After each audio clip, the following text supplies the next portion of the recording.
रात्र झालेली. राज खोलीतून बाहेर आला. गाडीच्या डिक्कीत ठेवलेला तो कॉफिन त्याला बघायचा होता. तो दबकत दबकत गाडीजवळ आला.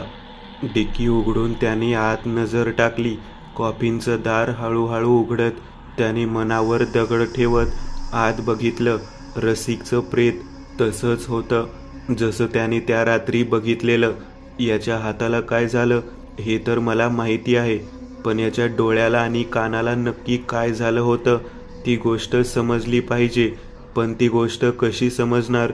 त्या कॉफिनमध्ये असलेली माती, ती माती जरा विचित्रच वाटत होती. त्या मातीचा रंग, त्या मातीची ठेवण सामान्य नव्हती.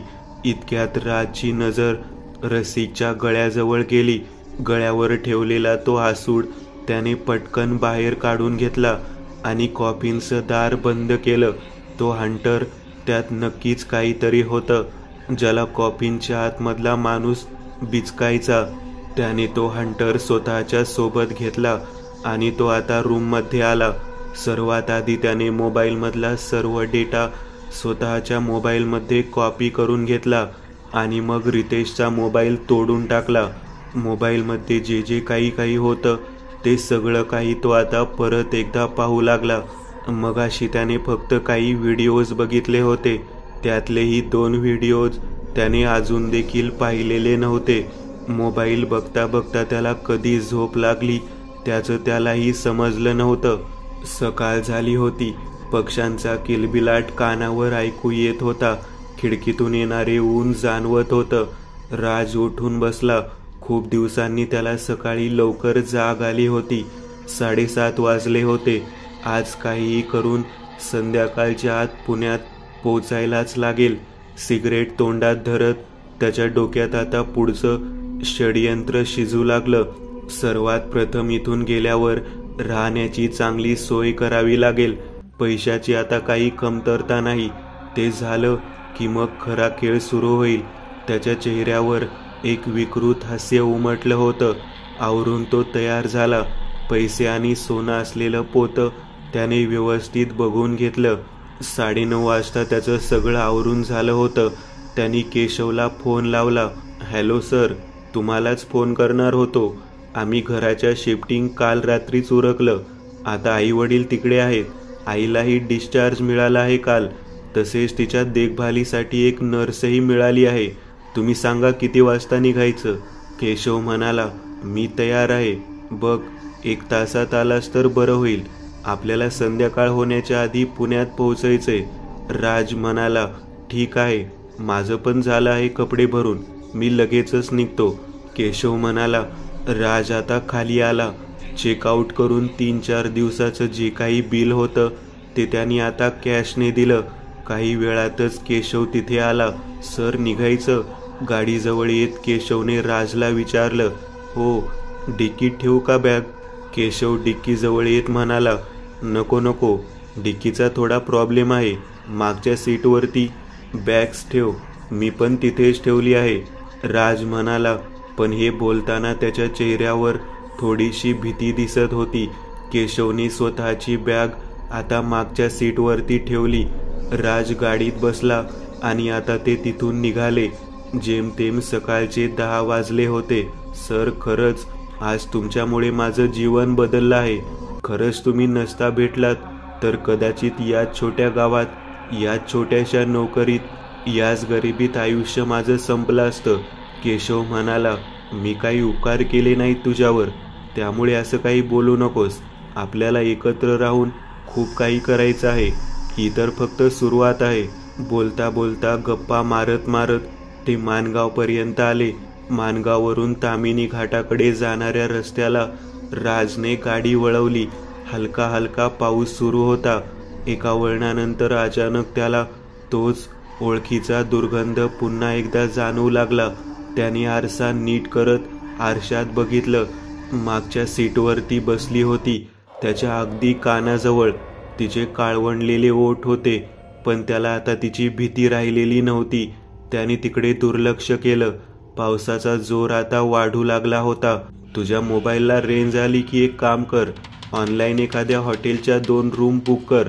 शक्यतो प्रभात रोड किंवा त्या आसपास एखाद्या चांगल्या हॉटेलमधल्या रूम बघ, जिथे गाडीला पार्किंग असेल. राज केशवला म्हणाला, आज दिवसभर आपण प्रवास करणार आहोत. तिथे गेल्यावर आपल्याला आराम करावा लागेल. दुसरं काही करता येणार नाही. आणखी एक गोष्ट, लवकरच आणखी एक व्यक्ती आपल्याला जॉईन करेल पुण्यात. राज म्हणाला, कोण सर? कळेल तुला. आता नाही सांगत. राज म्हणाला, आता तामिनी घाटाचं तेच वळण सुरू होतं जिथे त्या रात्री दरड कोसळली होती. रितेशची दोन्हीही माणसं त्यांच्या गाडी सकट दरीत पडली होती. तो पॉइंट आता आला होता. ते बघ, ते दोघे कठड्यावर बसलेत. दिसत आहेत का तुला? त्याच्या कानाशी ती बोलत होती आणि हसत होती. मला दिसत आहे ते. बघ बघ ना. त्याच्या कानाचं चुंबन घेत ती सारखं तेच बोलत होती. चूप. तो एकदम ओरडला. केशवला काहीच कळलं नाही. केशव त्याचा आवाज ऐकून दचकला. ती मागे झाली आणि आता गप्प बसली. सॉरी मी तुला नाही म्हणालो, राज म्हणाला. राजनी त्या कठड्याच्या दिशेला बघितलं देखील नाही. घाट संपला आणि पाऊस आता एकदम थांबला होता. ढगाच्या आडून सूर्यप्रकाश आता सगळीकडे पसरलेला प्रसन्न वाटत होतं. गाडी आता त्याने तशीच पुढे आणली. आता तामिनी गावाची हद्द सुरू झालेली. रस्त्यालगत असलेली शेत घरं दिसू लागली होती. गावात रस्त्यालगत पोलिसांची एक गाडी उभी होती. गाडीत काहीतरी इंजिनचा बिघाड झाला असावा. बोनेट उघडत हवालदार आत बघत होता. 2 इन्स्पेक्टर बाहेर उभे होते. राजनी या दिशेला एक कटाक्ष टाकला आणि गाडी त्यांच्या समोरून पुढे नेली. इतक्यात एका पोलिसांनी त्याला मागून आवाज दिला. साईड मिररमध्ये राजला तो पोलीस गाडी थांबवण्याचा इशारा करत असल्याचं दिसलं. क्षणभर त्याला धडकी भरली होती. नक्की का गाडी थांबवायला सांगतोय हा? राजने शांतपणे गाडी साईडला घेत थांबवली. पोलीस इन्स्पेक्टर मागून चालत चालत त्याच्या गाडीजवळ आला. राजने काच खाली केली. यस? राजने विचारलं. अहो, तुमच्या गाडीचा मागचा दरवाजा नीट लागला नाहीये म्हणून आवाज दिला. दरवाजा नीट लावून घ्या. उगाच छोट्याशा कारणामुळे एखादा अपघात व्हायचा. पोलीस म्हणाला. हो सर, नक्कीच, धन्यवाद. केशवला त्याने गाडीतच बसायला सांगितलं आणि तो गाडीतून खाली उतरला. केशव बसलेला. त्याच्या मागचा दरवाजा नीट लागलेला नव्हता. राजने तो दरवाजा चेक केला आणि व्यवस्थित बंद केला. इन्स्पेक्टर आता तिथून जाऊ लागला. इन्स्पेक्टर सिगरेट पीत होता. ते पाहून राजलाही जराशी तलब झाली. एक्सक्यूज मी साहेब, लाईट मिळेल का? माझा लायटर चालत नाहीये. राज म्हणाला. हो, घ्या ना. इन्स्पेक्टरने स्वतःची सिगरेट राजला दिली. राजने स्वतःची सिगरेट त्याच्या सिगरेटने पेटवली. थँक्यू असं म्हणत राजनी इन्स्पेक्टरची सिगरेट त्याला दिली. सर, काही मदत करू शकतो का? काय झालंय नक्की गाडीला? नाही, होत आलं आहे. आमच्या हवालदारांनी काम केलं आहे. सर, इथे कुठल्या केस संदर्भात आला होतात की कोणती रुटीन पेट्रोलिंग व्हिजिट? हो, एका केस संदर्भात आलो होतो. 3 जणांची मिसिंग केस आहे. रसिक शहा म्हणून एक मोठे बिझनेसमॅन आहेत पुण्यातले. त्यांचा एकुलता एक मुलगा रितेश शहा आणि त्याची 2 माणसं बेपत्ता आहेत. आज 4 दिवस झालेत. शेवटचं लोकेशन तामिनी घाट होतं. त्यासाठी इथे आलो होतो. आजूबाजूला चौकशी केली पण कोणीच त्यांना बघितलेलं नाही. त्यामुळे आता पुण्याला परत निघालो होतो. ओके सर, तुम्ही कोणत्या चौकीला असता? मी आपटे रोड स्टेशनला असतो. बाय द वे, तुमचा परिचय काय? मी राजवर्धन, मुंबईला असतो. शेअर्स ट्रेडर आहे. पुण्यालाच निघालोय. राज म्हणाला. ओके, ठीक आहे, चला बाय. इन्स्पेक्टर म्हणाला. हो सर. राजनी त्याची रजा घेतली.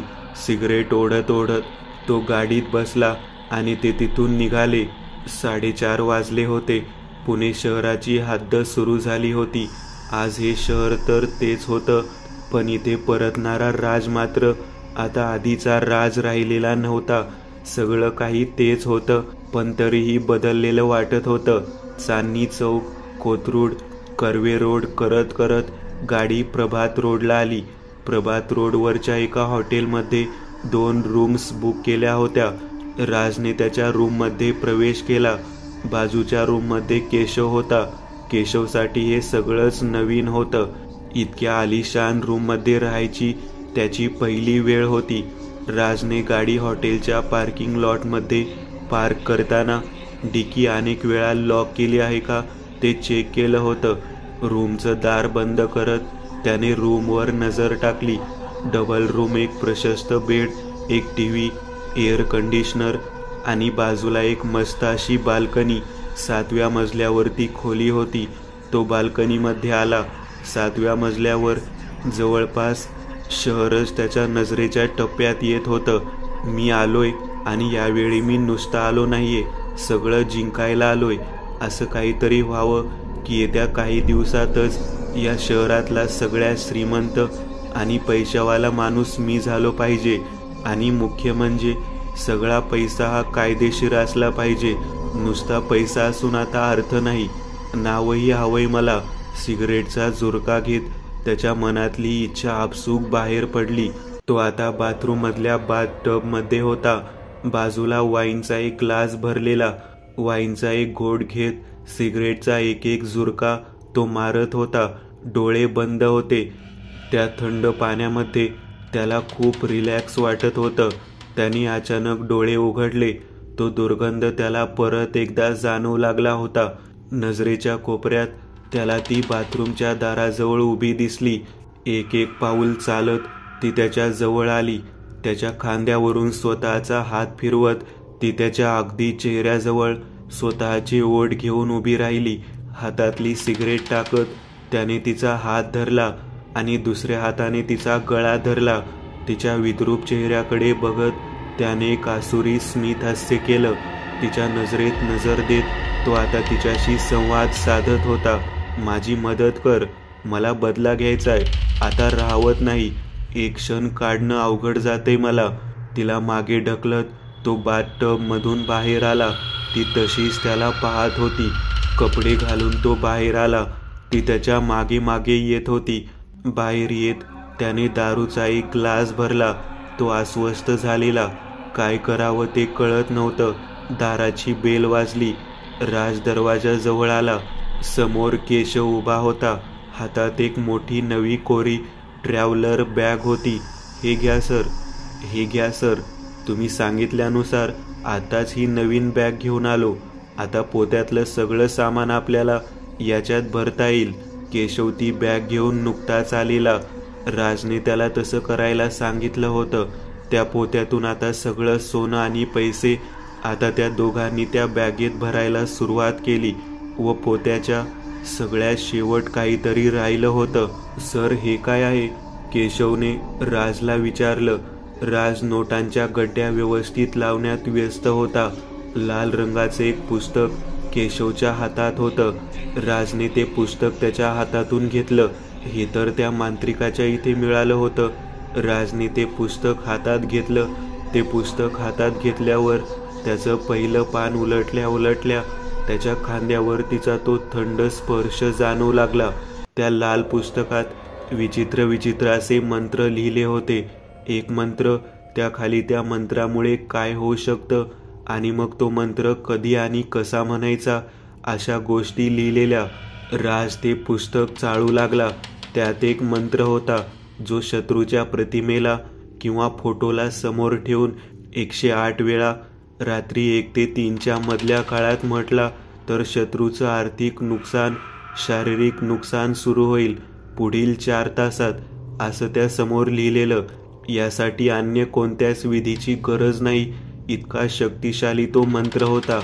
आर्थिक भरभराटीसाठी, स्त्री आकर्षण, सगळ्यासाठी मंत्र लिहिलेले. एखाद्याला जिवंतपणी नरक यातना देण्यासाठीचे दुर्मिळ असे काही विचित्र मंत्र त्यात होते. पुस्तकात अजूनही बरंच काही होतं, पण ते वाचण्यात राजला इंटरेस्ट नव्हता. काही विकृत अशी किळसवाणी चित्रे त्यात होती. बराच मजकूर लिहिलेला, पण त्याने तो वाचला नाही. बॅगमध्ये आता सगळे पैसे आणि सोनं भरून झालेलं होतं. बॅगला एक कुलूप लावून केशव बाजूला असलेल्या सोफ्यावर बसला. त्याने 2 ग्लास भरले, एक स्वतःसाठी, एक राजसाठी. राज विचार करत होता, काय करता येईल जेणेकरून हळूहळू त्यांची बरबादी सुरू होईल आणि ते दृश्य मला डोळ्यांनी पाहता येईल. असं काहीतरी व्हायला पाहिजे की त्या दोघांच्या आयुष्याची वाताहत माझ्या हातून सुरू व्हावी आणि ती मला पाहता यावी. राज मनोमन ही इच्छा करत होता. तो खूप शांत होता. सर, तुम्ही शांत का आहात? तुम्ही तर आज खुश असायला हवं. अहो, लॉटरी लागल्यावर पण एवढे पैसे मिळत नाहीत कधी. केशव म्हणाला. लॉटरी? रसिकने सुद्धा लॉटरीपासूनच सुरुवात केली होती. तो पैसा तसाही वाईट असतो. ठीक आहे, यापासूनच सुरुवात करू. तो मनोमन म्हणाला. ऐक, उद्या सकाळी तयार होऊन 10ला बाहेर पडायचं. शहरातली जेवढी लॉटरी सेंटर आहेत त्या प्रत्येक ठिकाणी जाऊन वेगवेगळ्या लॉटरीची 3-3 तिकीट काढायची आहेत. उद्या दिवसभर तू हेच काम कर आणि संध्याकाळपर्यंत मला इथेच येऊन भेट. मी जरा वेगळ्या कामासाठी एकटा बाहेर जाणार आहे. आपल्याला खूप कमी वेळात आता खूप सारा व्हाईट मनी कमवायचा आहे. राज म्हणाला. ठीक आहे. केशवकडे त्याने 1,00,000 रुपये दिले. लक्षात ठेव, प्रत्येक लॉटरीची 3 तिकीट. प्रत्येक तिकीट हे वेगळ्या सिरियल नंबर असायला हवं. काय? ड्रिंक संपवून जेवण करून दोघेही आपल्या आपल्या रूममध्ये झोपी गेले. सकाळ झालेली. राज 8ला उठून तयार होता. इंटरनेटवर शहरातील सगळ्यात उत्तम अशा प्रायव्हेट डिटेक्टिव्हचे नंबर तो डायरीत लिहित होता. 9 वाजता त्याचं ते काम संपलं होतं. त्याने आता आसावरीचा नंबर डायल केला. ती जणू काही त्याच्याच फोनची वाट बघत असावी. पहिल्या रिंग नंतरच तिने फोन उचलला. किती वाट बघत होते मी तुमच्या फोनची. कान तरसले होते माझे. गेले 2 दिवस झाले तुम्ही एकही कॉल केला नाही. मी तुम्हाला म्हटलं होतं की तुम्ही एकतरी फोन मला रोज करत जावा. फोन उचलल्या उचलल्या ती जराशी भडकली. अगं, ऐकशील का माझं? मी तुला काय सांगतोय. संध्याकाळपर्यंत मी सांगतो त्या ॲड्रेसवरती पोहोच. पुण्यात. सध्या एका हॉटेलवर राहतोय. तुझी हरकत नसेल तर काही दिवस माझ्याबरोबर तिथेच राहायची तयारी आहे का तुझी? राजने विचारलं. कुठेही राहायची तयारी आहे. तुम्ही मला फक्त ॲड्रेस पाठवा. संध्याकाळपर्यंत मी तिथे पोहोचलेली असेल. किंवा मग एक काम कर, तू पुण्यात पोहोचलीस की मला फोन कर. मी तुला घ्यायला येतो. राज म्हणाला. चालेल. राजने तिला त्या हॉटेलचा ॲड्रेस पाठवून दिला. आता त्याच्याकडे प्रायव्हेट डिटेक्टिव्हचे 2-3 नंबर जमा होते. 10 वाजता केशव त्याच्या रूममध्ये आला. सर, मी निघालोय. काही लागलं तर कॉल करा. असं म्हणून केशव आता राजने सांगितलेलं काम करायला निघून गेला. काही वेळातच राज देखील तिथून रूम बंद करून गाडी घेऊन निघून गेला. नानापेठेत टिंबर मार्केटजवळ येत त्याने गाडी सुरक्षित जागी पार्क केली. डिक्की पुन्हा पुन्हा लॉक असल्याची खात्री करत आता तो सगळ्यात गजबजलेल्या टिंबर मार्केटमध्ये आला.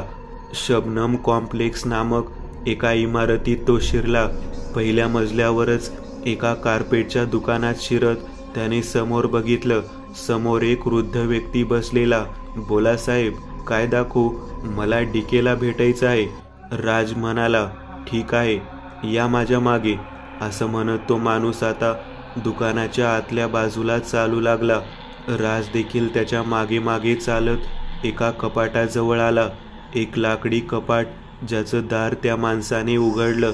दार उघडून आतमध्ये लटकवलेले कपड्याचे हँगर त्याने बाजूला केले. समोर आणखी एक दार होतं. ते दार उघडून त्याने राजला आत जायला सांगितलं. राज त्या कपाटाच्या आतमधल्या दरवाजातून पुढे गेला. एक निमुळती वाट. आणखी काही फूट पुढे गेल्यावर एक दरवाजा होता. तो दरवाजा त्याने ढकलला आणि आता समोर एक छोटंसं ऑफिस आणि त्यातच एक छोटंसं केबिन त्याला दिसत होतं. ऑफिसच्या एका टेबलवर एक तरुणी बसली होती. तिच्या समोर एक लॅपटॉप उघडलेला आणि केबिनच्या आतमध्ये एक व्यक्ती सिगरेट ओढत खुर्चीवर बसलेला. यस, त्या तरुणीने राजला विचारलं. मला डीकेंना भेटायचं आहे. राज म्हणाला. तुम्ही बसा, मी आलेच. असं म्हणत ती उठून आत गेली. केबिनमधल्या त्या माणसाजवळ जाऊन तिने काहीतरी सांगितलं आणि ती बाहेर आली. यस, तुम्ही जाऊ शकता केबिनमध्ये. राजच्या केबिनच्या बाजूला पाठमोरा बसलेला तो व्यक्ती. त्याने राजच्या दिशेला खुर्ची वळवली. राज, तू? राजला बघून तो चकित झालेला. त्याला बघून राज तितका चकित झालेला. दीपक, तू?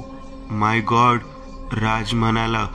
तो खुर्चीवरून उठून राजजवळ आला. राजला आलिंगन दिलं. राजलाही खूप बरं वाटत होतं. कुठं होतास यार तू? तुला कुठं कुठं शोधला असेल मी. 6 महिन्यांपूर्वीपर्यंत तुला शोधत होतो. अखेर 6 महिन्यापूर्वी मी तो शोध थांबवला. तो राजला वरपासून खालपर्यंत बघत राहिला. खूप बदलून गेला आहेस तू. तू होतास कुठं पण? दीपक आता खुर्चीत बसला. राजनेही स्थान ग्रहण केलं. कॉलेज सुटल्यानंतर तू तर पोलिसात भरती झालेलास ना? राजने विचारलं. हो, झालो होतो, पण 5 वर्ष नोकरी केली. गडचिरोलीला नक्सलाईट एरियात. पण राजकारण आणि वरिष्ठ यांना कंटाळून सोडून दिली नोकरी. मग दुबईला होतो. तिथं सुरुवात केली रिअल इस्टेट एजंट म्हणून. थोडे पैसे कमावले, पण आतमध्ये असलेला पोलीस तसाच राहिला. तिथे एका मोठ्या डिटेक्टिव्ह एजन्सीमध्ये 2 वर्ष काम केलं. अखेर वर्षभरापूर्वी परत पुण्यात आलो आणि आता मी स्वतःची एक प्रायव्हेट इन्व्हेस्टिगेटर एजन्सी चालवतोय. आईबाबांच्या बाबतीत समजलं, खूप वाईट वाटलं आणि मग तुझा शोध घेण्याचा प्रयत्न केला. 6 महिने शशीधरकडे पण गेलो होतो, पण त्याने नीट उत्तर सुद्धा दिलं नाही. तुझ्या घरी गेलो होतो, पण तिथं आता कोणीतरी वेगळंच कुटुंब भाड्याने राहते. कॉलेजनंतर आज भेटतोय आपण. नाही, कोविडमध्ये भेटलो होतो, त्यानंतर आज. राज म्हणाला. हो बरोबर, आईबाबांच्या बद्दल समजलं. खूप त्रास झाला. तुला आठवते लहानपणी कोणताही सण असायचा तेव्हा तू मला स्वतःच्या घरी घेऊन जायचास. माझे आईवडील नव्हते, ही गोष्ट तुला माहिती होती. त्यामुळे तू मला तुझ्या घरी घेऊन जायचास. तुझ्या घरात मी अगदी मिसळून जायचो. कॉलेजपर्यंत सगळं असं सुरू होतं. नंतर दोघांच्या वाटा वेगळ्या झाल्या. मी नाशिकला गेलो, मग पोलीस भरती, आणि तू इथे एवढ्या दुःखात होतास. एक फोन करायचा होता. तिथून आलो असतो रे तुझ्यासाठी. तुला विसर पडला होता ना माझा? दीपक म्हणाला. नाही रे, विसर नव्हता पडला. माझी मानसिकता, माझा मेंदूच माझ्या ताब्यात नव्हता. काय सांगू आता तुला. ज्या माणसाचा स्वतःवरच ताबा राहत नाही, त्याची कोणतीच कृती त्याच्या कंट्रोलमध्ये नसते. त्याची विचार करायची शक्तीच तो हरवून बसतो. तेव्हा तो पूर्णपणे हातबल झालेला असतो. तसंच झालेलं माझं पण. पण आता मी आलोय. मला तुझी मदत हवी आहे, राज म्हणाला. दीपक त्याच्याकडे बघून हसला. तो खुर्चीवरून उठला आणि बाजूला असलेल्या कपाटाजवळ गेला. कपाटाचं दार उघडून त्यातून त्याने एक फाईल बाहेर काढली. तुला जे जे हवं आहे ते सगळं यात आहे. आर्या सध्या एका IT कंपनीमध्ये जॉबला आहे. विक्रांत पाटील, तो सुद्धा एका IT कंपनीत जॉबला आहे, हिंजवडीमध्येच. दोघांनी लग्न केले 1 वर्षापूर्वी. तुमचा जो बंगला होता तो अजूनही आर्याच्या नावावर आहे. बंगला त्यांनी मेहता नावाच्या एका मोठ्या बिझनेसमॅनला रेंटवर दिलाय. महिन्याला जवळजवळ 8 लाखाचं भाडं येतं. त्या 8 लाखांमध्ये 4 लाख शशीधरला जातात आणि 4 लाख आर्या आणि विक्रांत आय्याशी करतात. बानेरला एक मोठा 3 BHK फ्लॅट नुकताच त्यांनी विकत घेतला आहे आणि रत्नागिरीमध्ये एका फार्म हाऊसचं बांधकाम सुरू आहे. ही झाली त्यांची आत्ताची परिस्थिती. शशीधर, तुझा काका, तुमच्याकडून स्वस्तात प्रॉपर्टी घेऊन त्यांनी सगळं काही एका पुण्याच्याच मोठ्या पार्टीला तब्बल 18 कोटीला विकलं. त्या 18 कोटीमध्ये त्यांचा हिस्सा 9 कोटी होता. बाकी 9 कोटीमध्ये 2 हिस्से झाले. तिच्या बापाचे 5 कोटी आणि विक्रांत व आर्याचे 4 कोटी असे हिस्से झाले. शशीधर रत्नागिरी सोडून आता गोव्याला सेटल आहे. गोव्याच्या नॉर्थ गोवा भागामध्ये त्यांनी एक घर विकत घेतलं आहे. तिथे त्याच्या कुटुंबाबरोबर तो राहतोय. बाजूलाच एक छोटंसं रेस्टॉरंट बार सुरू केलं आहे त्याने. आर्याच्या बापाने त्याला मिळालेल्या पैशातून कर्ज फेडलं. ते जाऊन त्याच्याकडे जवळपास 4 कोटी शिल्लक होते. त्यातून त्याने शशीधर सोबतच एक रिसॉर्ट बांधायला काढले गोव्यात. त्यांचा 3रा पार्टनर आहे भोसले बिल्डर, पुण्यातला सगळ्यात प्रतिष्ठित बिल्डर. तरी असं आहे, सगळे आयुषमध्ये जगतायत. 15 दिवसापूर्वीपर्यंत मी ही सगळी माहिती जमा करू शकलोय. तुझा शोध घेण्यासाठी मी कुठे कुठे भटकलो तुला कल्पना नाही. शेवटचं काही लोकांनी तुला बंगल्यात बघितलेलं, जिथे तुला मारहाण करून शशीधर आणि त्याच्या माणसांनी बाहेर काढलं होतं. या सगळ्यातच तुझा जुना नोकर सागर मला भेटला होता 7-8 महिन्यांपूर्वी. सध्या तो पुण्यात एका रेस्टॉरंटमध्ये कुकचं काम करतो. अजूनही माझ्या संपर्कात आहे. तो चांगला मुलगा आहे. खूप वाईट वाटतं त्याला तुमच्या घराण्याची अशी दुर्गती झालेली आठवताना. मला सांग, इतके दिवस कुठे होतास? दीपकने विचारलं. ते नको विचारूस, सगळं सांगीन, पण आता नाही. मी ज्या कामासाठी आलो होतो ते काम तर तू आधीच करून ठेवलं आहेस. मी परत आलोय या सगळ्यांचं जीवन नरकापेक्षा वाईट बनवण्यासाठी. हा योगायोगच म्हणावा लागेल. मी प्रायव्हेट इन्व्हेस्टिगेटर हायर करायला आलो होतो आणि योगायोग बघ, आपली भेट झाली. राज म्हणाला. तुझ्या भावना मी समजू शकतो राज, पण हे इतकं सोपं नाही राहिलं आता. शशीधर, आर्या, विक्रांत यांना आपण आता डॅमेज नाही करू शकणार. 1.5 वर्षांमध्ये त्यांच्याकडे जसा पैसा आला तसे त्यांचे कॉन्टॅक्ट देखील खूप मोठ्या लोकांबरोबर झालेत. जसं की शशीधरचं भोसले बिल्डर बरोबर त्यांचं रोजचं उठणं बसणं आहे. आणि भोसले बिल्डर म्हणजे आपल्या राज्यातील सत्ताधारी पक्षाचा जवळचा माणूस. या सगळ्यांशी लढायचं असेल तर आपल्याला एकच गोष्ट खूप जास्त प्रमाणात लागेल, ती म्हणजे पैसा. किती असेल आपल्या दोघांकडे मिळून 10 लाख, 15 लाख, 20 लाख यापेक्षा जास्त पैसा असणं शक्य नाही. दीपक म्हणाला. तुला माहिती नाही, एक गोष्ट तू विसरलास. या सगळ्यांसोबत लढण्यासाठी केवळ पैसा नाही तर प्रचंड असं मोठं षडयंत्र करावं लागणार आहे. पैशाचा विचार करू नकोस. तुला किती पैसा लागेल तेवढं सांग. राजनी सिगरेट पेटवली आणि चेहऱ्यावर एक स्मित हास्य उमटलं. त्यांचं ते स्मित हास्य बघून दीपकच्या चेहऱ्यावरही एक स्मित हास्य उमटलं. म्हणजे तुझ्याकडे खूप सारा पैसा आहे असंच ना? हो, पाहिजे तेवढा पैसा मी उभा करू शकतो. तुझा विश्वास बसणार नाही, पण जेव्हा तू बघशील तेव्हा तुला कळेल. राज म्हणाला. ग्रेट. मग सांग, सुरुवात कशी करायची? कुणापासून करायची? इन्स्पेक्टर सुदाम पाटील, त्याच्यापासून करायची सुरुवात. राज म्हणाला. हो, त्याची पण कुंडली आहे माझ्याकडे. अजूनही तो त्याच चौकीत आहे. त्याने शशीधर आणि आर्याच्या बापाकडून पैसे खाल्ले होते. तुला आणि तुझ्या परिवाराला जे टॉर्चर करण्यात आलेलं त्यात त्याचा हात होता. त्या दिवशी कोर्टाबाहेर जे घडलं होतं, ज्यात आई आणि बाबांना जी विटंबना सहन करावी लागली, त्यातही या सगळ्यांचा हात होता. तो महिला मुक्ती मोर्चा पैसे देऊन आणला होता सुदामने. बाय द वे, तुला एक गोष्ट सांगायची राहिलीच. तुझ्या विरोधात जे षडयंत्र झालं होतं त्याची सुरुवात खूप आधीपासूनच करण्यात आली होती.